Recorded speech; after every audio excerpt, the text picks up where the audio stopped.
सध्या गाजत असलेली मालिका आनंदी यात आपल्याला असा पुढचा भाग पाहायला मिळणार आहे।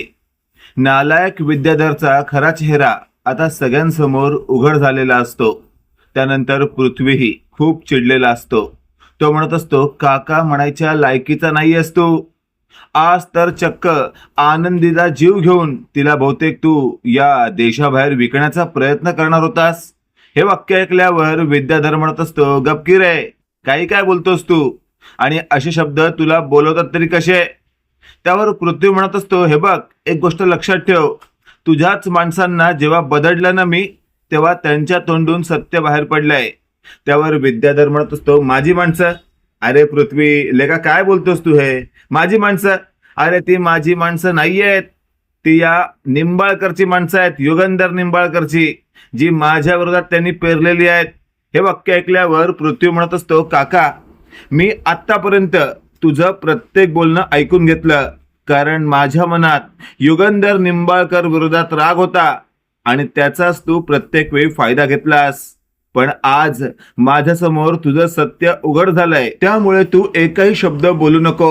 त्यावर लगेचच आपण पाहतोय विद्याधर म्हणत असतो, पृथ्वी, एक गोष्ट लक्षात ठेव, आज तू खूप मोठी चूक करतोयस, माझं वाक्य पूर्ण ऐकून न घेता।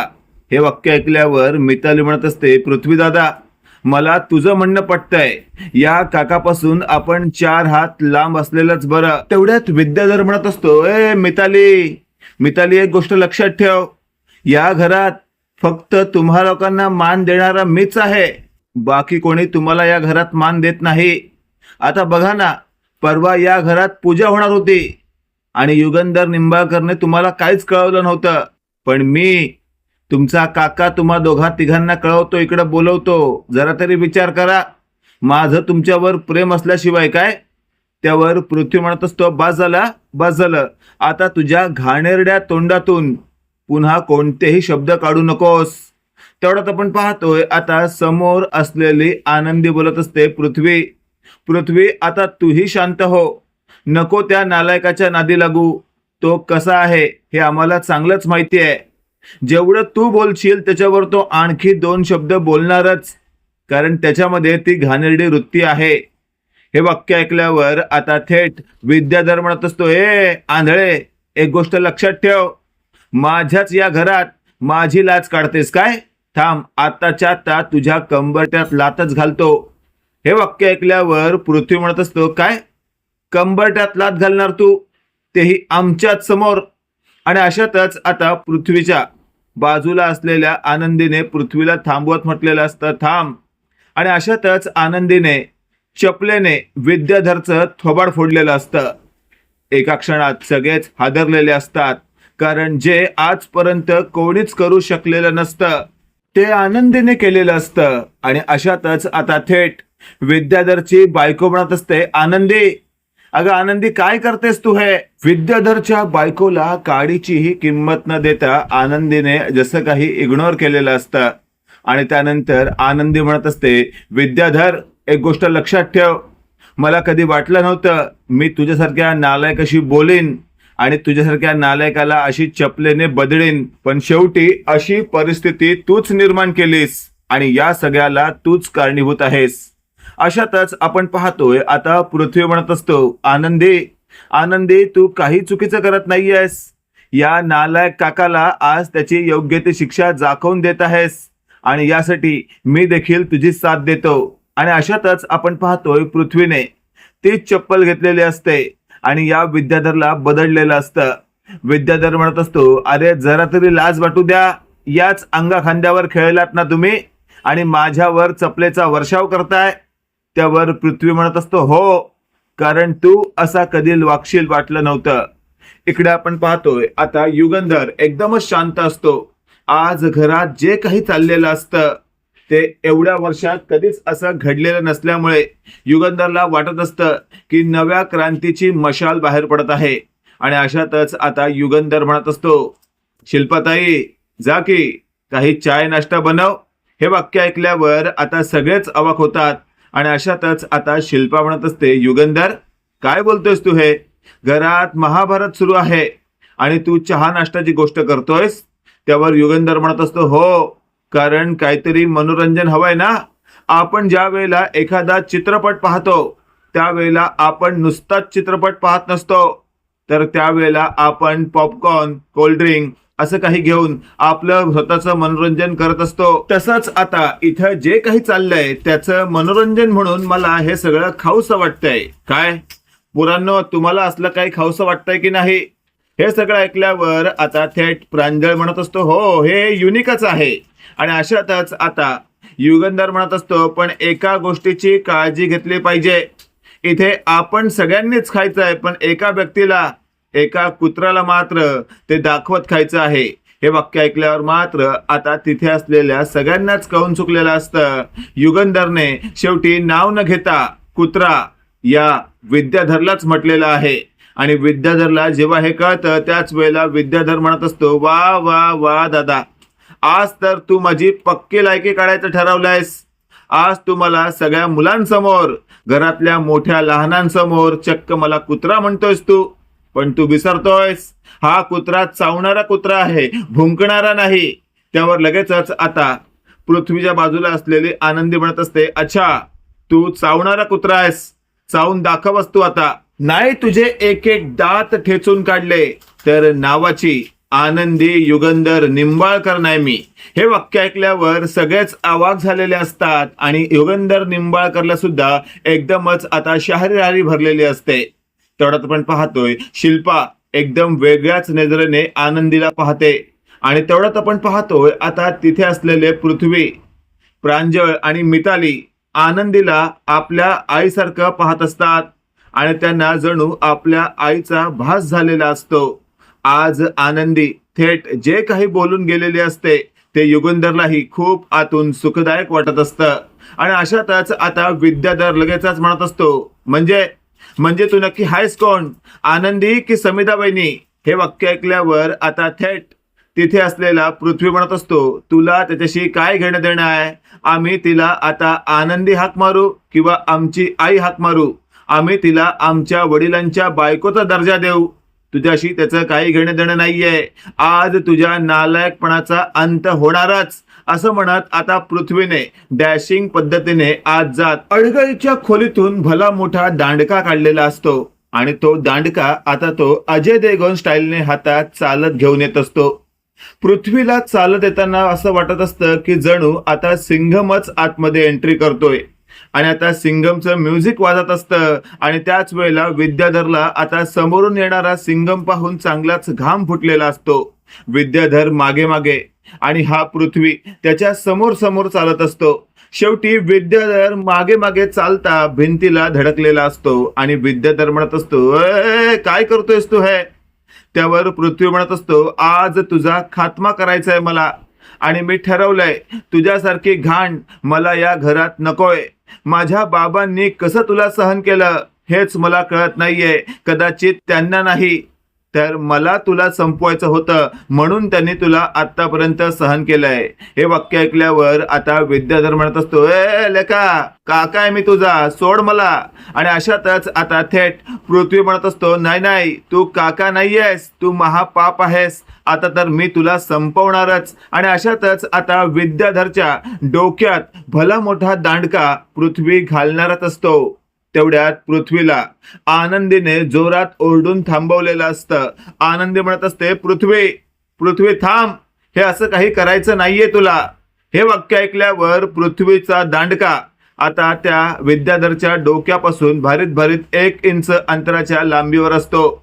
आणि जर का आनंदीने फक्त 10 सेकंद जर लेट आवाज दिला असता तर आज विद्याधरच्या डोक्याचे 2 तुकडे झाले असते. विद्याधरच्या समोर असलेला दांडका आणि विद्याधरच खूपच घाबरतो. तेवढ्यात आनंदी म्हणत असते, पृथ्वी आधी तो दांडका बाजूला घे.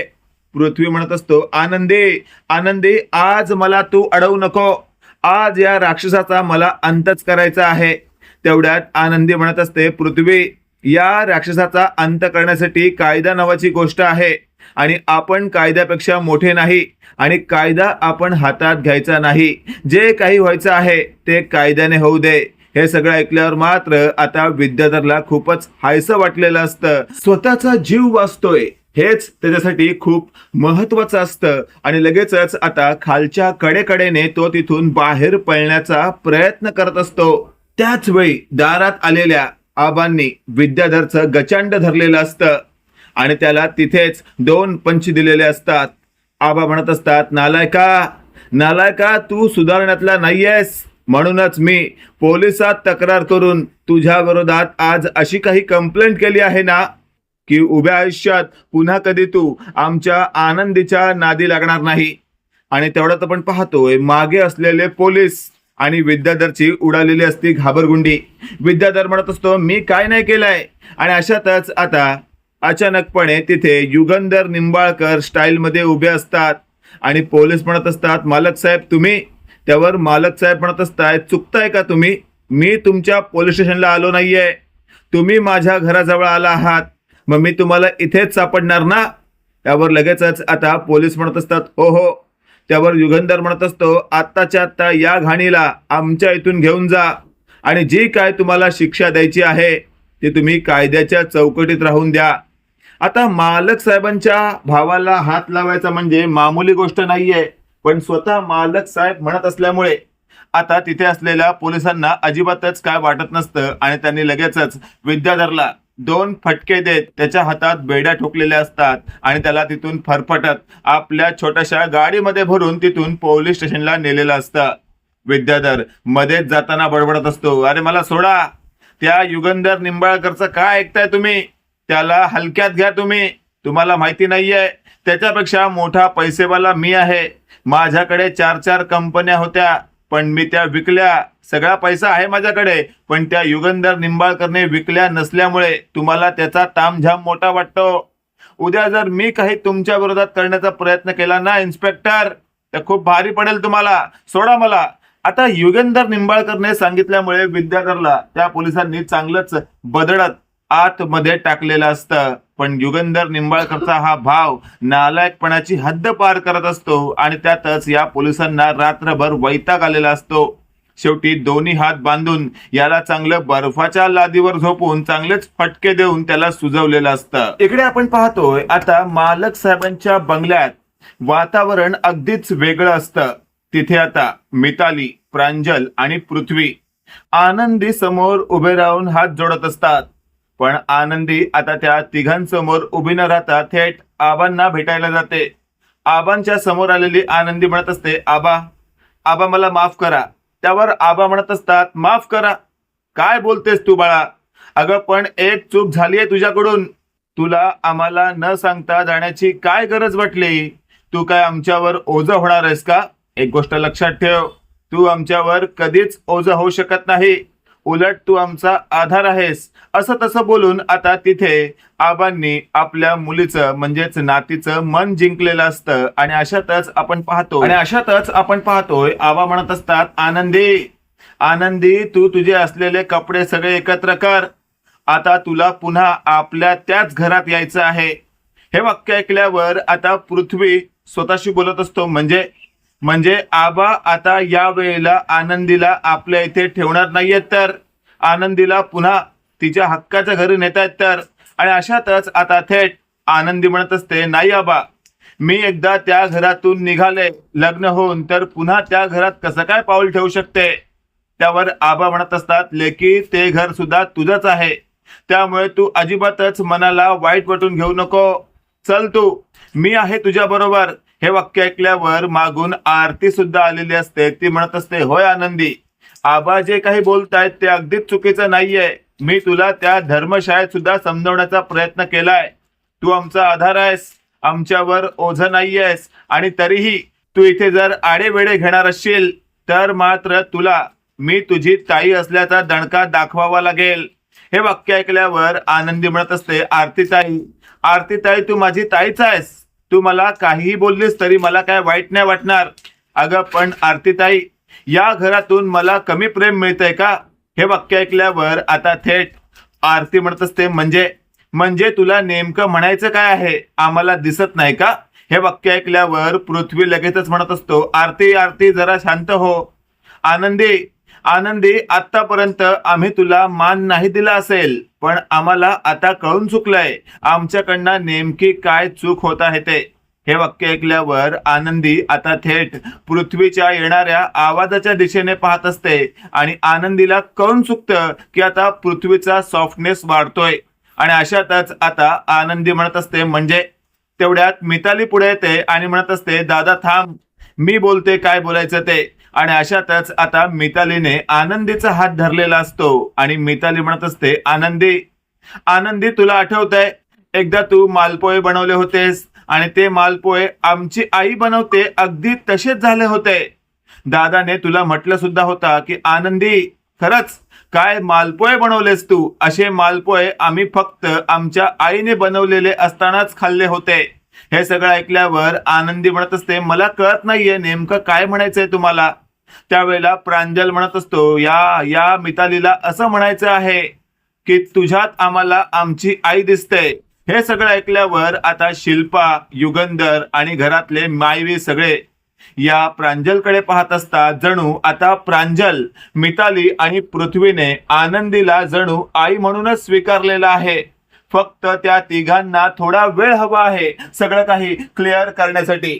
तेवढ्यात आपण पाहतोय आरती म्हणत असते, पृथ्वी हा तुमचा तिघांचा नवीन काहीतरी डाव असू शकतो असा मला अंदाज आहे. उगाच माझ्या बहिणीला त्रास देऊ नका. आनंदी तू या तिघांवर विश्वास ठेवू नको, असं जेव्हा आरती म्हणते त्यावेळेला आनंदी म्हणते, नाही आरती ताई, हे तिघ जेव्हा कधी काही बोलतात ना त्यांच्या मनात एक आणि त्यांच्या ओठांवर एक असं कधीच नसतं. त्यांच्या जे मनात असतं तेच त्यांच्या ओठांवर असतं. म्हणून मला खात्री आहे आता त्यांनी मला त्यांची आई म्हणून मनापासून स्वीकारलेलं आहे. तर मी आता त्यांना असं सोडून नाही जाऊ शकत. आणि अशातच आता या तिघांना आनंदीमध्ये आपल्या आईचा भास झालेला असतो. मित्रांनो, बाकी तुम्हाला नेमका आजचा हा भाग कसा वाटला कमेंट करून नक्की कळवा. आणि असेच नवनवीन अपडेट पाहण्यासाठी व्हिडिओला लाईक आणि चॅनलला नक्की सबस्क्राईब करा. धन्यवाद.